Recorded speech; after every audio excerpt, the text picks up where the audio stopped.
আজ বিকেলে ঝটপট করে রেডি হয়ে গেছিলাম। তো চলো আমরা এখন বেরোবো তো। এখন বাজে চললো প্রায় 6টা। এখন আমরা সাইকেল আনতে যাব। ব্যাপারটা হচ্ছে কিছু জন টোটোতে যাবে যেহেতু বাচ্চা আছে, আর আমরা সাইকেলে যাব। আজকে গিয়ে একটা ছেলে পটাবো। আমি যেদিনই যাই সেদিনে না সুন্দর ছেলে আসে না, সেদিনকে সব কাকু বসে থাকে। আমরা ভালো করে সেরে যাই না, সেদিনকে যত বাজে ছেলে।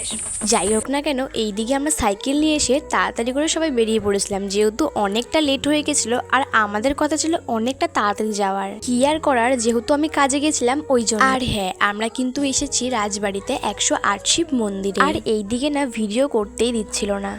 এখানে না ভিডিও করতে দিচ্ছেন না, কিন্তু আমরা করছি।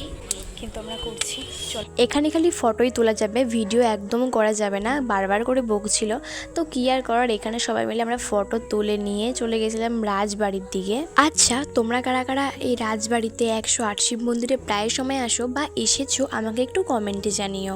আমি কিন্তু প্রায় সময় আসতাম, বাট এখন আর আসা হয় না কাজের চাপে। বিশ্বাস করো, এই ছোট্ট ছোট্ট ব্লগ দিতে দিতে না আমি বড় ব্লগ আর দিতেই ভুলে যাই, হয় না। তো আমরা এখন যাচ্ছি বাড়ি, ঘোরা পুরো শেষ আমাদের। ব্লগটা আজকে অবধি শেষ করছি, কারণ বাড়ি যেতে যেতে হয়তো একটু দেরি হবে, সেই সময় আর ব্লগটা নিতে পারবো না। তো চলো টাটা।